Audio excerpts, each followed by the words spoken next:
Sir, I'm afraid you're too visible for the upper deck. I froze mid-step at the edge of the main pool, my foot hovering just above the crystal-clear water. My hand instinctively moved to my small baby bump. Protective.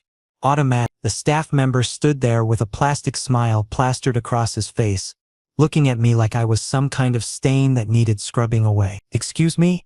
I asked, my voice trembling despite my best efforts to keep it steady. Around me, other passengers began to notice. I could feel their eyes landing on me one by one, like stones dropping into still water. Whispers started to ripple through the crowd. A woman in a designer swimsuit nudged her companion and pointed in my direction. A man lowered his sunglasses to get a better look. My skin prickled with awareness, every stare feeling like a physical touch I hadn't consented to. "Pregnant omegas are absolutely welcome in our family zones, of course," the staff member said, his tone professionally pleasant but laced with something that made my stomach turn. "However, the celestial pool is reserved for guests who align with our aesthetic standards." Aesthetic standards. The words hit me like a slap. My throat constricted, making it difficult to breathe. I pressed my fingers harder against my belly, where my pup rested safely. For now, I wasn't even showing that much, just a gentle curve beneath my swim shirt. But apparently it was enough to make me unfitting for their precious main pool. "I paid the same fare as everyone else here," I said quietly, trying desperately to hold on to whatever shreds of dignity I had left.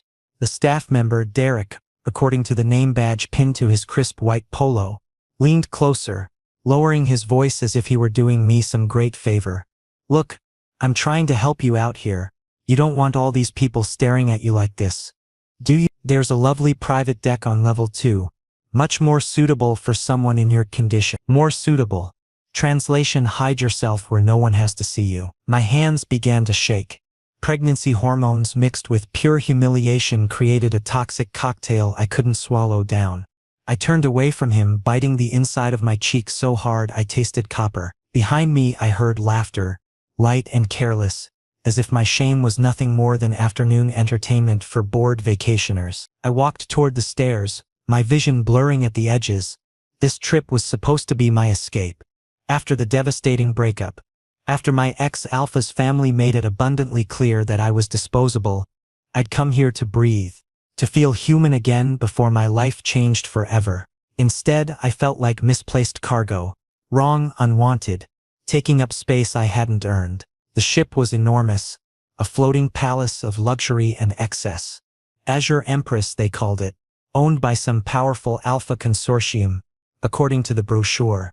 I'd booked this cruise with every penny of my savings, desperate for peace before my pup arrived. I thought anonymity would protect me here. I thought no one would know my story, my failures, my inadequacies, but shame has a way of finding you no matter how far you run. I reached the lower deck, where families with small children splashed and played without judgment. A beta mother smiled at me gently as I passed, but I couldn't meet her eyes. I couldn't accept kindness right now. It would crack me open completely. I lowered myself onto a lounge chair and wrapped my arms around my body, trying to make myself as small as possible. My scent, soft jasmine mixed with anxiety, must have been spilling everywhere. I tried to calm my racing heart, focusing on slow breaths. For the baby, for myself, for whatever future we might still salvage from the wreckage of my life. Then I smelled it. Firewood, rich leather, something ancient and utterly unshakable, cutting through the chlorine and sunscreen like a knife through silk. My omega instincts flared to life instantly, my body responding before my brain could catch up. I looked up, searching for the source. A man stood across the pool area, tall and broad-shouldered, with dark hair slightly disheveled from the ocean wind. His eyes, sharp and storm gray, locked onto mine with an intensity that stole my breath. He wasn't just looking, he was seeing me. Every part. The bump, the tears I was desperately trying to hold back, the shame still burning across my skin like acid. Then his scent hit me fully, washing over me in waves that made my knees weak even though I was sitting down. Mate, no, this couldn't be happening. I'd given up on that particular fantasy years ago, resigned myself to a life without that mythical connection everyone talked about but few ever found. But my body wasn't lying. My omega was screaming inside me, pulling toward him like the tide pulled toward the moon. Inevitable, unstoppable. His jaw tightened as our eyes met. Recognition flashed across his features. He took a deliberate step in my direction. Panic surged through me, sharp and immediate. I stood up too quickly, nearly stumbling. I couldn't do this. Not here. Not now. Not when I was already broken into so many pieces I didn't know how to put myself back together. I turned and ran, my flip-flops slapped against the deck, as I hurried toward the interior corridors, weaving between lounge chairs and surprised passengers. My heart hammered against my ribs, so loud I was certain everyone could hear it. I didn't look back. I couldn't look back. But then his voice cut through the ambient noise, deep, commanding, impossible to ignore. Wait, the single word wasn't shouted, but it carried enough authority to make me freeze instinctively. I hated that my body obeyed him without conscious thought, some primal omega response I had no control over. I stopped just inside the corridor entrance, breathing hard, my hand pressed against the wall for support. I knew without turning around that he was following me. I could feel his presence, like heat radiating from the sun. An alpha. My mate. The one person I dreamed of finding when I was young and naive and still believed in happy endings. The cruel irony wasn't lost on me. I'd found my mate on the worst day of one of the worst periods of my life. Pregnant with another man's child. Broken, standing in a corridor while trying to escape from public humiliation. I finally forced myself to turn around, knowing that running was pointless. He was already there, just a few feet away, those gray eyes still locked on me with unwavering focus. This was just the beginning, I realized with a sinking feeling in my chest. And I had no idea if I was strong enough to survive whatever came next. My heart pounded so violently I thought it might actually break through my ribcage. I stood there in the empty corridor, back pressed against the cool wall, watching him approach with measured steps. Everything about him screamed power. The confident stride, the set of his shoulders, the way his presence seemed to fill the entire space. "Stop," he said again, though I was already frozen in place. The command in his voice wasn't harsh or cruel. It was simply absolute, like gravity or the tide. My omega responded to it on an instinctual level that terrified me. I'd spent years building walls around myself, protecting what little remained of my heart. And this stranger was threatening to demolish them with a single word. He stopped a respectful distance away, though close enough that I could see the concern etched into his features.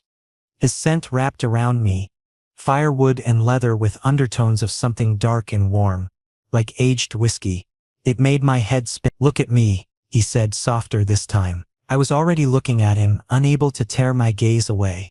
Up close he was even more devastating than I'd first realized. Sharp jawline, full lips pressed into a serious line, and those incredible gray eyes that seemed to see straight through all my carefully constructed defenses. "I'm Winston," he said simply, as if offering his name was the most natural thing in the world. "And you need to tell me what happened back there at the pool." Winston. The name settled into my chest with unexpected weight. Warm and solid. I swallowed hard, shaking my head. My voice came out barely above a whisper. "It's nothing important, just a misunderstanding, really. Don't lie to me." His tone remained gentle but firm. Alpha authority humming beneath the surface like a current. "I saw that staff member humiliate you. I watched the whole thing. Tell me exactly what he said." My hands twisted together nervously. I didn't want to relive it. Didn't want to speak the words out loud and make them real again. But something about Winston's steady gaze made me feel like I could trust him with the truth. He said I wasn't appropriate for the main pool area because of this. I gestured to my stomach, my voice cracking. He said I was too visible, that I should go to the lower decks where people wouldn't have to look at someone like me. Winston's entire demeanor changed in an instant. His expression went cold in a way that should have frightened me, but somehow didn't. His scent shifted, the warm firewood turning to sharp smoke, dangerous and threatening. The temperature in the corridor seemed to drop several degrees. "He said that to you," Winston repeated, his voice deadly quiet. It wasn't a question. It was a statement of fact that he was filing away for future action. I could practically see him cataloging the information, planning his response. "I just want to forget about it," I whispered, hugging myself. "Please, I don't want to make a scene or cause problems. I'll just stay on the lower decks for the rest of the trip." "What's your name?" The question caught me off guard. I hesitated, knowing instinctively that giving him my name meant giving him access to parts of myself I'd locked away. But those gray eyes wouldn't let me go. They held me captive with an intensity that made resistance impossible. Caden, I finally answered. Caden. He repeated my name, slowly, tasting each syllable like something precious. Then he stepped closer, not crowding me but near enough that I could feel the heat radiating from his body. Do you have any idea who I am? I blinked up at him, confused by the question. Should I? A bitter smile touched the corner of his mouth. There and gone in a flash. I own this shit. The world tilted sideways. I must have heard him wrong. You? What? Azure Empress belongs to me, he clarified, his gaze dropping briefly to my belly before returning to my face. Which means every single person on this vessel, from the captain to the maintenance crew, answers directly to me, including the one who just disrespected you. My breath caught in my throat. The ship owner. My mate was the ship owner. The absurdity of it would have been laughable if I weren't so shocked. I don't need you to fight my battles for me, I said weakly, even though part of me, the exhausted, broken part, wanted exactly that. Too late. Winston pulled out his phone with smooth efficiency, his fingers moving rapidly across the screen. Derek from Pool Services.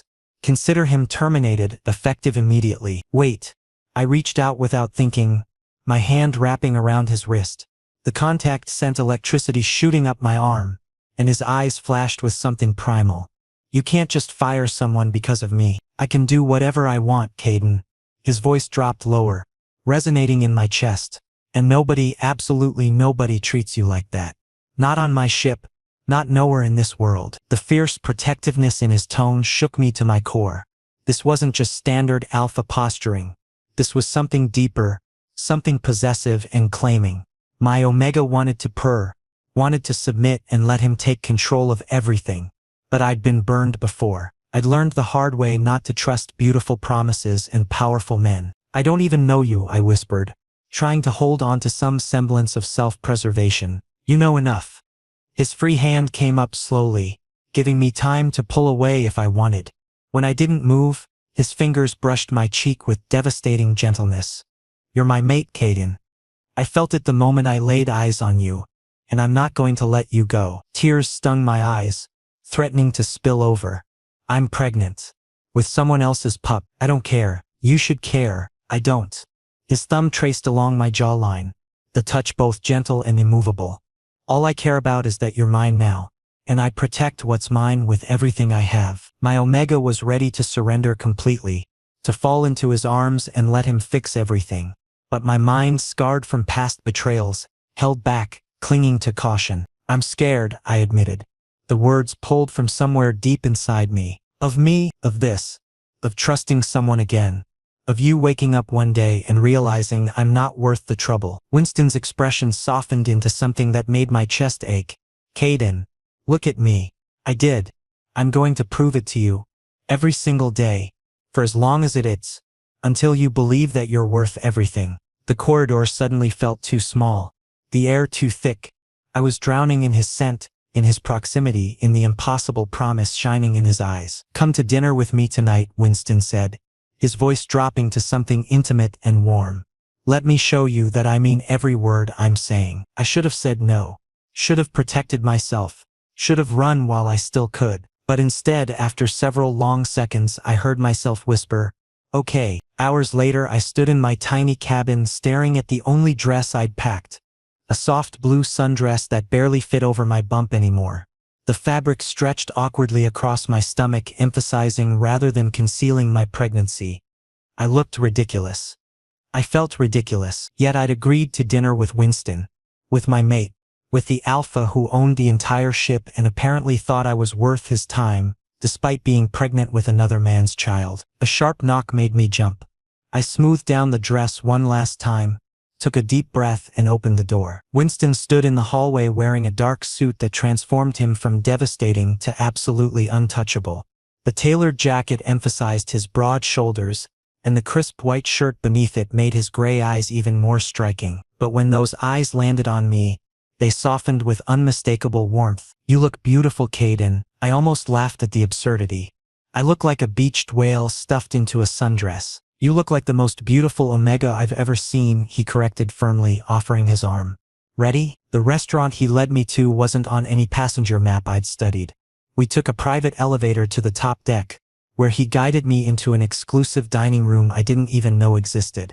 Floor-to-ceiling windows showcased the endless ocean, now painted in shades of pink and gold as the sun set. Candlelight flickered on a single table set for two. This is too much, I breathed, overwhelmed by the intimacy of it. It's not enough, Winston replied, pulling out my chair. Nothing could be enough for you. Once we were seated, a server appeared with water and menus, then disappeared discreetly.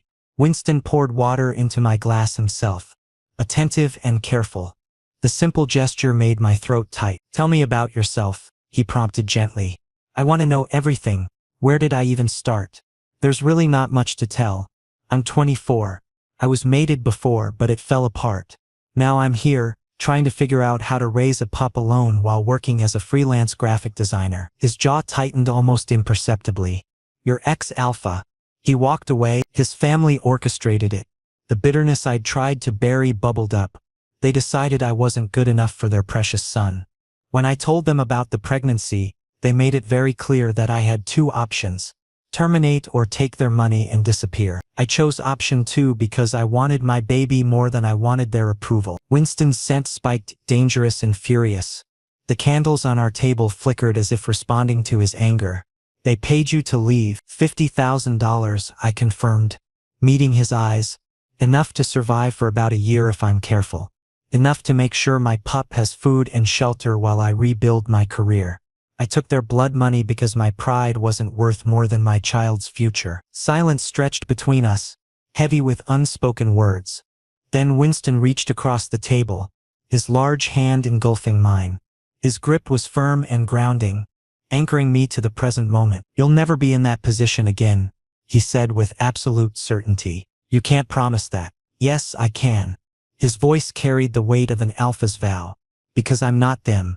I'm not going to use you or discard you. And I'm not going anywhere. My throat closed up. I wanted desperately to believe him, but belief felt like a luxury I couldn't afford anymore. Why? The question came out broken. Why would you want this mess? Want me? I'm pregnant with another alpha's pup. I have no money of my own. No family who claims me. I'm nobody, Winston. Stop. He stood abruptly, his chair scraping against the floor. For a moment I thought I'd pushed too far, that he was going to leave. Instead, he moved around the table and knelt beside my chair, bringing us eye to eye. You think those things matter to me? You think I care about money or connections or whose pup you're carrying? You should. I care about you, Caden. His voice cracked with emotion. About the strength it took to walk away from people who hurt you. About the way you protect your pup even when you're terrified. But the way your scent makes me feel like I finally found something I didn't know I was searching for. His hand cupped my face with heartbreaking gentleness. You're my mate. That's all I need to know. Everything else is just details we'll figure out together. A tear escaped, rolling down my cheek. He caught it with his thumb, his touch reverent. Let me take care of you, Winston murmured. Both of you. Please, Caden. Let me prove that not all alphas are like the ones who hurt you. For the first time in months, maybe years, I allowed myself to hope. It was terrifying and exhilarating in equal measure. Okay, I whispered. Okay, I'll let you try. We ate dinner after that, talking about safer topics. Winston told me about building his shipping empire from the ground up after his parents died when he was 19. I shared stories about my design work, the clients I loved and the ones who drove me crazy. The conversation flowed easily, naturally, like we'd known each other for years instead of hours. After dessert, Winston led me out onto the private deck attached to the dining room. The night air was cool and fresh, filled with salt and possibility. Stars sparkled overhead, more than I'd ever seen living in the city. Winston stood behind me, his arms wrapping around my waist, careful of my belly. His chin rested on my shoulder. Thank you, I said softly, for tonight. For making me feel like maybe I'm not as broken as I thought. You were never broken, Caden. His lips brushed my temple. You were just waiting for someone who could see your strength instead of your scars. I leaned back against him, letting his warmth seep into me. For the first time since discovering I was pregnant, I felt safe, protected, valued. This is just the beginning, Winston promised, his voice low and sincere. I'm going to spend every day showing you exactly how much you mean to me, until you believe it in your bones. Standing there under the stars, wrapped in his arms and his scent, I thought maybe, just maybe, I could learn to believe him. Maybe I could learn to trust again. Maybe this broken Omega could find his happy ending after all. The ocean stretched endlessly before us, dark and mysterious and full of possibilities, just like the future Winston was offering me. And for the first time in a very long time, I wasn't afraid to reach for it. The ship lurched violently, jolting me awake at 3 in the morning. Rain hammered against the window with relentless fury, and I sat up quickly, my heart already racing. Storms at sea had always terrified me. Too much water, too much chaos, too many things beyond my control. My hand flew instinctively to my belly. The pup, still safe, still protected, but my heart wouldn't slow down. That familiar anxiety spread through my chest like wildfire, making it hard to breathe properly. The ship rocked again, groaning under the force of the waves, and I swung my legs over the side of the bed. Sitting on the edge, I tried to practice the breathing exercises my doctor had recommended, but they weren't working. Nothing was working. A sharp knock cut through the sound of rain and thunder. Caden, open up. Winston's voice, urgent and concerned. I stumbled to the door, nearly tripping over my own feet in my haste. When I pulled it open, he stood there soaking wet, his hair plastered to his forehead, water dripping onto the corridor floor. His eyes were wild with worry. Are you all right? I'm fine, I said, confused by his sudden appearance. Why are you here? It's the middle of the night. I felt it. He stepped inside without waiting for an invitation, closing the door firmly behind him. Your fear. It came through the bond and woke me from a dead sleep. The bond. We hadn't marked each other yet, hadn't formalized anything beyond that kiss in our growing connection, but apparently it was strong enough to carry emotions between us even at a distance. I hadn't known that was possible so early. It's just the storm making me nervous, I said quietly, trying to downplay my panic. I'll be fine once it passes. You're trembling. I was. I hadn't even noticed until he pointed it out. Winston noticed everything about me, every small detail I tried to hide. He moved closer, and without asking permission, he pulled me into his arms. I should have resisted, should have maintained some distance, but his warmth, his scent, firewood mixed now with fresh rain, made everything feel safer. I buried my face against his chest, breathing him in deeply. I've got you, he murmured into my hair, his large hand rubbing soothing circles on my back. Nothing's going to hurt you while I'm here. We stood like that for a long time, the storm raging outside while something quieter but equally powerful built between us. Eventually, I pulled back slightly to look up at him, questions burning in my mind. Why are you really doing this, Winston? His jaw tensed. What do you mean? You're wealthy beyond imagination, powerful enough to command respect everywhere you go. You could have literally anyone you wanted. I searched his face. Why would you choose someone broken like me? You're not broken. His hands came up to frame my face, forcing me to hold his intense gaze. You're surviving against impossible odds. That takes more strength than most people will ever understand.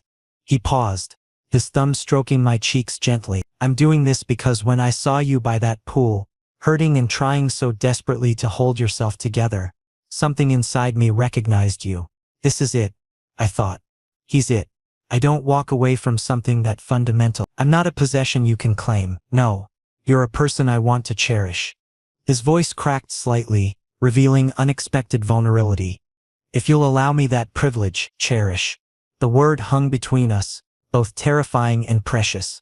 My Omega wanted to surrender completely, to say yes to everything he offered, but my mind, scarred by past betrayals, hesitated. I'm terrified, I admitted in a whisper. Of me? Of this entire situation, of trusting someone again, of you eventually realizing I'm not worth the complications I bring. Winston's expression softened into something that made my chest ache. Caden, listen carefully. I did. I'm going to prove my commitment to you. Every single day, in every way I can, until you finally believe that you deserve everything good life has to offer. He leaned down, pressing his forehead to mine. You're worth everything to me. Outside, the storm began to fade, or perhaps I simply stopped hearing it over the sound of my own heartbeat. That night, we slept together, Not sexually, just holding each other in my small cabin bed. No claiming bite, no formal marking ceremony. Just two souls finding their way toward each other in the darkness. When I woke the next morning still wrapped in his arms, I thought for the first time, maybe I can feel safe again. The storm had passed, leaving behind clear skies and calm seas. But more importantly, it had washed away some of my fear. Winston had shown up in my moment of panic, without being asked, had felt my distress through our incomplete bond, and had come running. That meant something. That meant everything. "Good morning," he rumbled, his voice still rough with sleep. "Good morning," I echoed, suddenly shy about our intimate position. "How do you feel?" "Better. Much better." I hesitated, then decided to be honest. "Thank you for coming last night. For knowing I needed you." "Always," he said simply, pressing a kiss to my temple. "I'll always come when you need me, Caden. That's what mates do, mates." He said it so easily, so naturally, like it was already decided, already permanent. And lying there in his arms, feeling safer than I had in months, I started to believe it might actually be true. We spent that day together exploring the ship, Winston showing me areas that regular passengers never got to see. The bridge, where the captain greeted him with obvious respect. The engine room, massive and intimidating. The private observation lounge on the highest deck, with panoramic views of the endless ocean. "This is incredible," I breathed, watching dolphins leap in the distance. "It's yours," Winston said from behind me. "Everything I have, everything I am, it's yours if you want it." I turned to look at him, finding nothing but sincerity in his expression. This powerful alpha was offering me his entire world, asking for nothing in return except the chance to prove himself worthy of my trust. For the first time since my ex-alpha's family had paid me to disappear, I felt like maybe I deserved something good. Maybe I deserved this man, this connection, this second chance at happiness. "I want to try," I said softly. "I want to believe in us." Winston's smile could have powered the entire ship. He pulled me close, careful of my belly, and held me while the dolphins played in the waves below.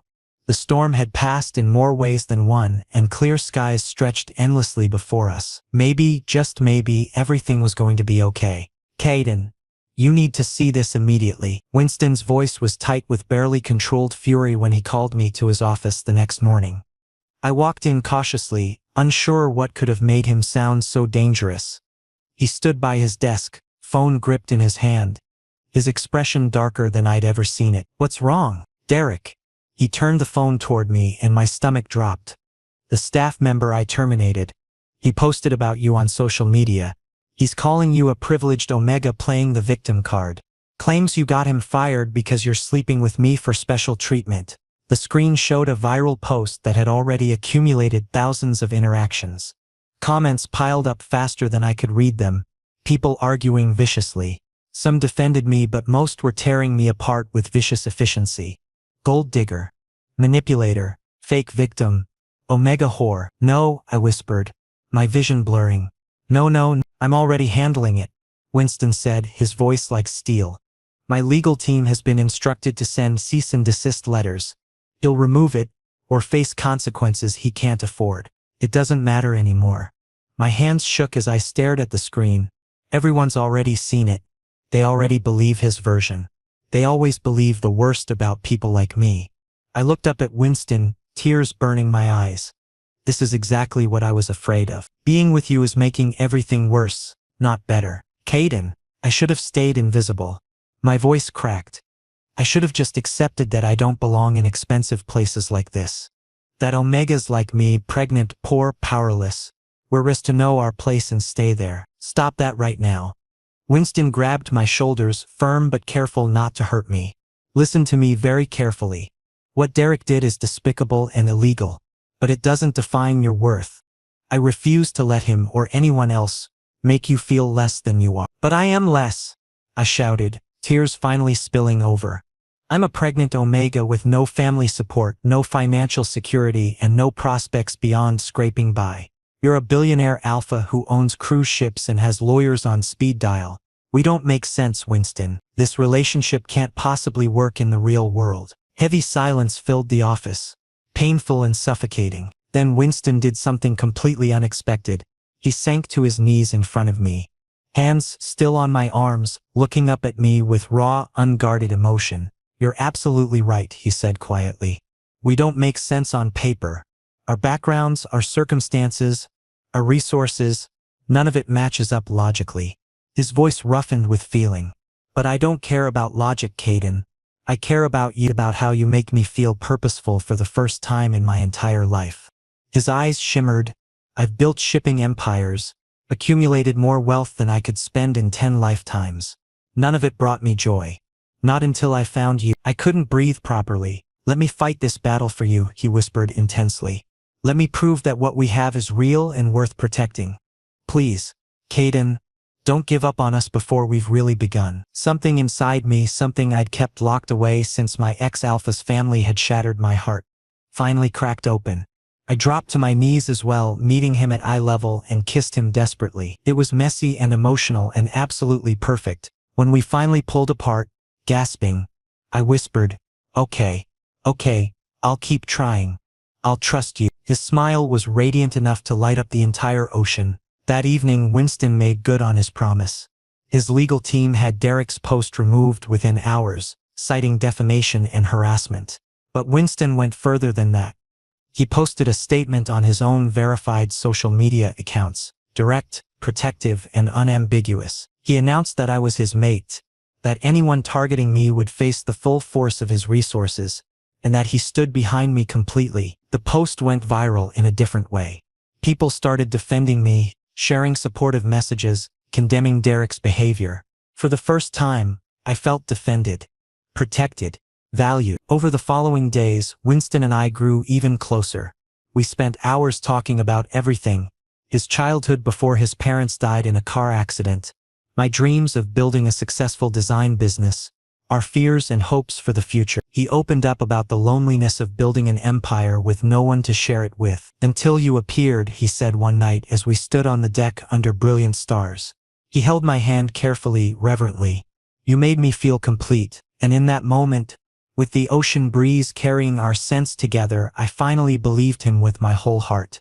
This wasn't just alpha posturing or temporary attraction. This was real. We were real. "I love you," I said suddenly, the words escaping before I could stop them. Winston's breath caught. "What did you say?" "I love you," I repeated more firmly, meeting his eyes. "I know it's fast. I know it's probably crazy, but it's true.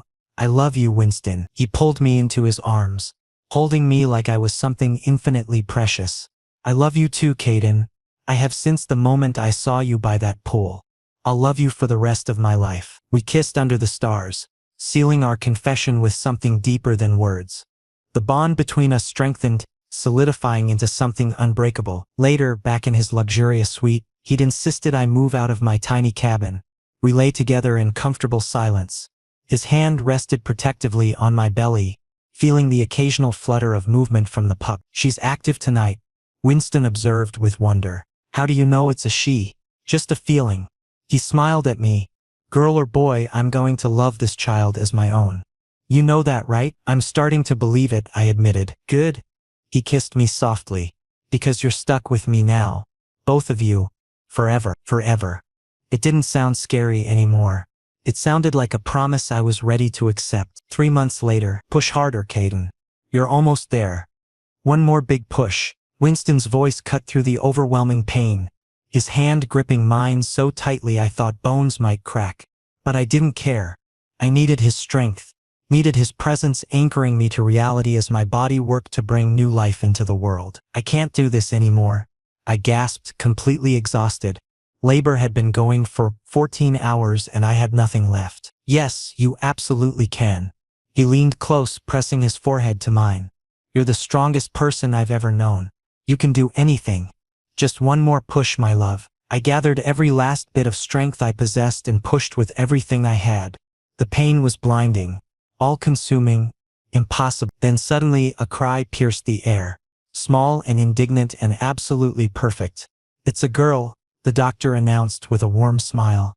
"Congratulations." They placed her on my chest immediately and I completely fell apart.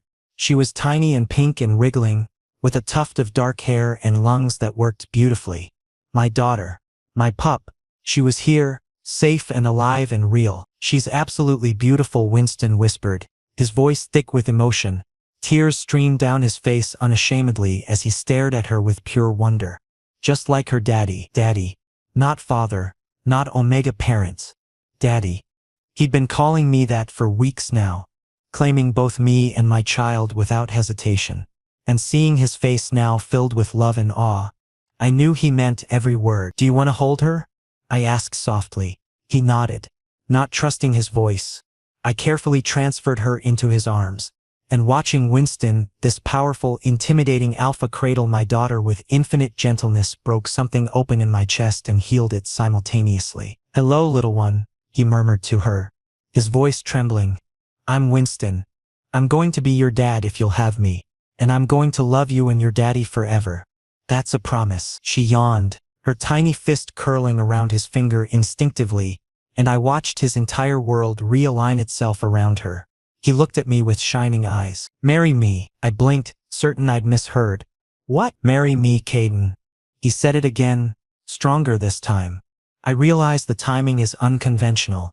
I know we're still navigating this relationship, but I don't want to wait another day. I want to be your alpha officially. I want to be her father legally. I want forever with both of you. Starting right now. My heart pounded wildly. Winston, say yes. He shifted closer, our daughter still cradled safely in one arm. Please, Caden, make me the happiest alpha alive. Marry me. Surrounded by the mingled scents of firewood and jasmine, in a hospital room that smelled of antiseptic and new beginnings, I smiled through my tears. Yes. Yes. I'll marry you. Winston's kiss was gentle but full of promise, careful not to disturb the sleeping baby between us. In that moment, everything felt right. Perfect. Complete. The next few weeks passed in a blur of sleepless nights, diaper changes, and overwhelming love. We named her Mira, which meant wonderful in Latin. Winston was an incredible father from day one, getting up for middle-of-the-night feedings, changing diapers without complaint, singing off-key lullabies that somehow always worked. We got married 2 months later in a small ceremony on the deck of Azure Empress, surrounded by close friends and the endless ocean.